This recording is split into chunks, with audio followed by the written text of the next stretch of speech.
ദേ വന്നു ദാ പോയി.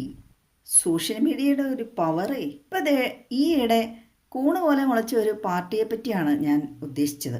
ജൻസിയുടെ തരംഗമായ കോക്രോച്ച് ജനതാ പാർട്ടി, CJP എന്ന ചുരുക്കപ്പേരിൽ അറിയപ്പെടുന്നു. അഭിജിത്ത് ദീപ് കെ എന്ന 30 വയസ്സുള്ള അമേരിക്കയിൽ രാഷ്ട്രീയം പഠിക്കുന്ന ഒരു വ്യക്തിയാണ് ഇതിൻ്റെ സ്ഥാപകൻ. സോഷ്യൽ മീഡിയയിൽ ഇത് ആരംഭിച്ച് 2 ദിവസത്തിനുള്ളിൽ 30 ലക്ഷം ഫോളോവേഴ്സ് ആവുകയും ഇപ്പോൾ 2 കോടിയിലധികം ഫോളോവേഴ്സിൽ എത്തി നിൽക്കുന്നു. ആ പാർട്ടിയുടെ എക്സ് പ്ലാറ്റ്ഫോം റദ്ദാക്കി.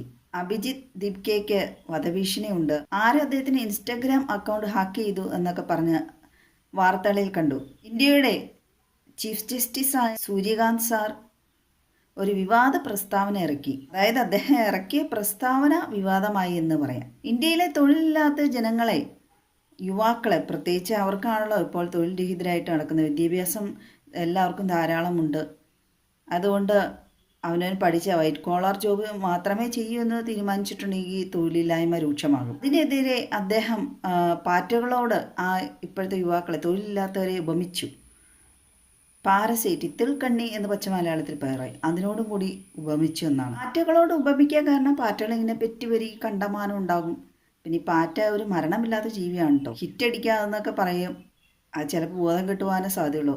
പിന്നെ ഇതിനെ കത്തിച്ച് കളയാനേ നിവൃത്തിയും കണ്ടുള്ളൂ. ഉപമിച്ചതിനോട് എനിക്കും വലിയ അഭിപ്രായമൊന്നുമില്ല.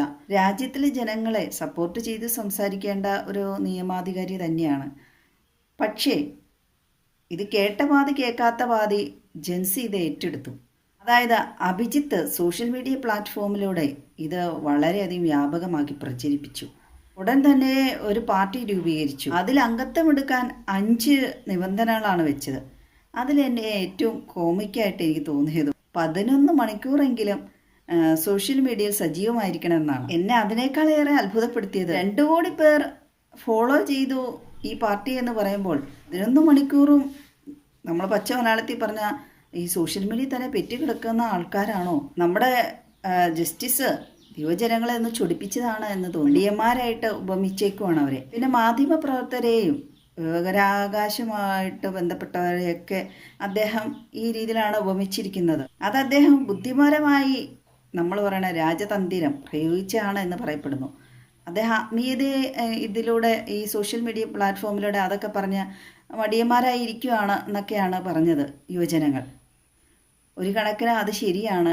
അദ്ദേഹം പറഞ്ഞത് നമുക്ക് ആ ഒരു ഭാഗം തീർച്ചയായും ന്യായീകരിച്ചേ പറ്റുള്ളൂ. തെറ്റാണെന്ന് പറയാൻ കഴിയില്ല. അദ്ദേഹം ഉദ്ദേശിച്ചത് അതിലൂടെ തീവ്രവാദം കൂടുതലും സോഷ്യൽ മീഡിയ പ്ലാറ്റ്ഫോം വഴിയാണ് ശക്തിപ്പെടുന്നത്. ബോംബ് സ്ഫോടനവുമായി ബന്ധപ്പെട്ട് ഡൽഹിയിലും മറ്റുമൊക്കെ വൈറ്റ് കോളർ തീവ്രവാദമാണ് നടന്നത്.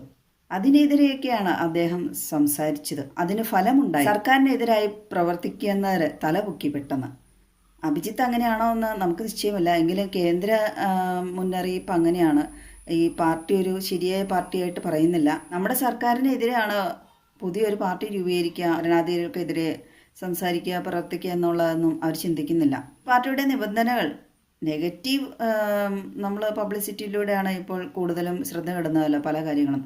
ആ രീതിയായിട്ടാണ് എനിക്ക് തോന്നിയത്. നമ്മൾ തന്നെ ജസ്റ്റിസ് അങ്ങനെ പറഞ്ഞെങ്കിലും സ്വയം പാർട്ടിയായിട്ട് മാറേണ്ട ആവശ്യമുണ്ടോ? അല്ല എന്ന് തെളിയിക്കുകയല്ലേ വേണ്ടത്. തൊഴിലില്ലായ്മ പരിഹരിക്കാൻ നമ്മൾ തന്നെ ശ്രമിക്കണം. തൊഴിലവസരങ്ങളാണ് സോഷ്യൽ മീഡിയ പ്ലാറ്റ്ഫോമിലൂടെ വരുമാനം നേടുന്ന ഒത്തിരി പേരില്ലേ. ഇച്ചിരി കഷ്ടപ്പെടണം. വിദ്യാഭ്യാസമുണ്ടെന്ന് കരുതി ആ വിദ്യാഭ്യാസത്തിനനുസരിച്ചുള്ള ജോലി മാത്രമേ ചെയ്യൂ, സർക്കാർ ജോലി മാത്രമേ ചെയ്യൂ എന്ന് വാശി പിടിക്കാതിരിക്കുക. സർക്കാർ ജോലിക്കാർ മാത്രമല്ലോ ഈ ഇന്ത്യയിൽ ജീവിക്കുന്നത്. സർക്കാരിൻ്റെ എന്തെങ്കിലും തീരുമാനങ്ങൾ നമുക്ക് യുവജനങ്ങൾക്ക് തെറ്റായിട്ട് തോന്നുകയാണെങ്കിൽ തെറ്റാണെന്ന് അഭിപ്രായം പറയാനുള്ള സ്വാതന്ത്ര്യമുണ്ട്. കാരണം നമ്മളാണ് വോട്ട് ചെയ്ത് ജനപ്രതിനിധികളെ തിരഞ്ഞെടുക്കുന്നത്. അതുകൊണ്ട് ലോകം കണ്ട് ശക്തരായ ഭരണാധികാരികളിൽ ഒരാളാണ് നരേന്ദ്രമോദി. ഇത്ര എക്സ്പീരിയൻസ്ഡ് ആയിട്ടുള്ള ഒരു ഭരണാധികാരി ഉള്ളപ്പോൾ പുതിയ പാർട്ടിക്കാർ വന്നിട്ട് പിന്നെ അത് അങ്ങനെ പുതിയ പാർട്ടി രൂപീകരിച്ചിട്ടും എന്ത് മറിമായം മറയ്ക്കാനാണ് ഉള്ളത്?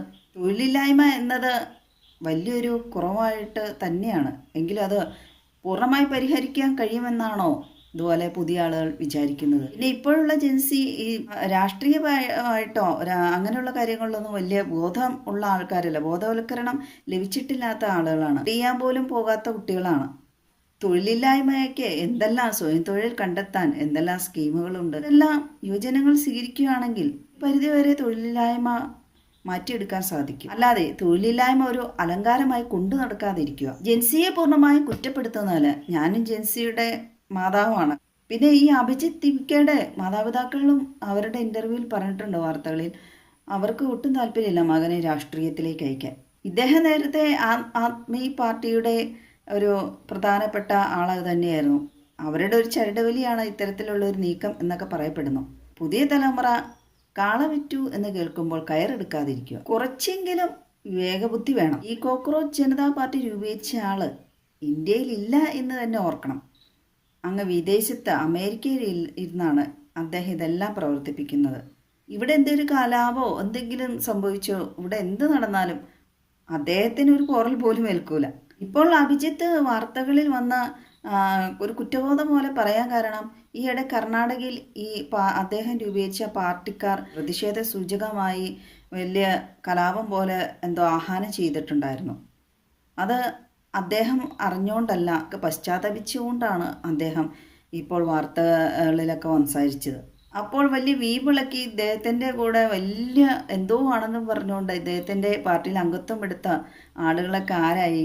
ശശിയായില്ലേ?